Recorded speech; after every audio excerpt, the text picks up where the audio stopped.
Matthew 12:9-14. The man with the withered hand. In Matthew 12:9-14, the narrative moves from the grain fields into the synagogue. The setting is important. The synagogue was the center of religious instruction and interpretation of the law. It was a place where the traditions of the elders were carefully guarded and where the interpretation of the law was often stricter than the law itself. The text says, open quote, "And when he was departed thence, he went into their synagogue. And behold, there was a man which had his hand withered. And they asked him, saying, Is it lawful to heal on the Sabbath days? That they might accuse him." Close quote. The presence of the man with the withered hand becomes the occasion for confrontation. The religious leaders do not ask their question out of compassion for the man, but as a trap. Their concern is not the restoration of the afflicted, but the preservation of their interpretation of Sabbath regulations. By this time, the Sabbath had become surrounded by numerous traditions that attempted to define what constituted work. Healing was generally considered work unless a life was in immediate danger. Since the man's condition was chronic rather than life-threatening, they believed healing him could wait. But the question itself reveals something deeper. It exposes a system that had elevated regulations above mercy. Their interpretation of the law had created a framework where preserving rules took precedence over restoring people. Jesus answers them with an illustration. "What man shall there be among you that shall have one sheep, and if it fall into a pit on the Sabbath day, will he not lay hold on it and lift it out?" Close quote. The argument is from the lesser to the greater.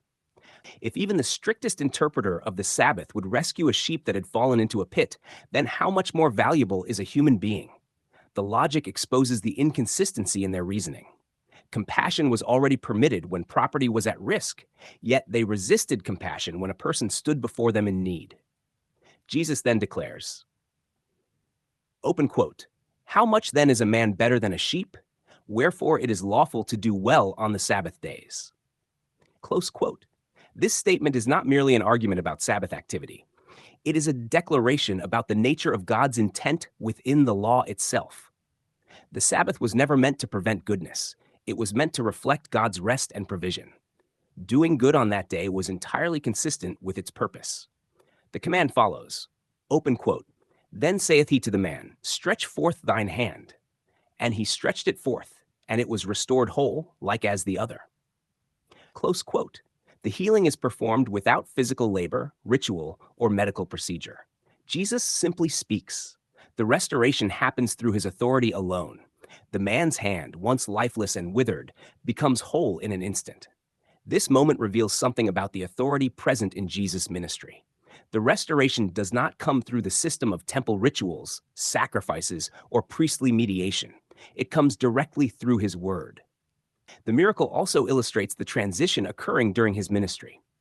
The Old Covenant system had emphasized external observance and ceremonial precision, yet here stands one whose presence brings restoration apart from those structures. The authority of the kingdom is present in him. The reaction of the religious leaders is telling. Open quote, "Then the Pharisees went out and held a council against him, how they might destroy him." Close quote. Rather than rejoicing in the healing of the afflicted man, they begin plotting the destruction of the one who healed him. The miracle exposes the deeper conflict taking place. It is not simply a disagreement about Sabbath interpretation. It is a clash between two covenants, two understandings of righteousness, and two visions of how God relates to his people. The system represented by the Pharisees depended upon the maintenance of the law as the defining structure of righteousness. Authority rested in interpretation, tradition, and regulation. The presence of Jesus threatened that structure because he demonstrated authority that stood above it. Throughout the gospel accounts, moments like this build toward a larger culmination. The tension between Jesus and the leaders of Israel grows steadily. Each confrontation reveals the inability of the old order to recognize the one to whom it had always pointed. The healing of the withered hand therefore becomes more than an act of compassion. It becomes a sign.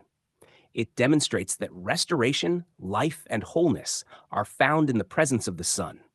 What had been withered is made whole not by adherence to the written code, but by the authority of the one who fulfills it. In the unfolding narrative of Matthew's gospel, this pattern continues to intensify. Miracles, teachings, and confrontations all move toward the climactic moment when the entire covenantal structure centered in the temple and its system would reach its appointed end. What the law anticipated would be fully realized through the work of Christ. Thus, the scene in the synagogue stands as a revealing moment in the ministry of Jesus. A man's withered hand is restored, the purpose of the Sabbath is clarified, and the growing opposition against Jesus becomes unmistakable. The healing demonstrates that in him, the reality toward which the law pointed had arrived, bringing restoration that no regulation could produce, and revealing a righteousness that stands entirely in the authority of the Son.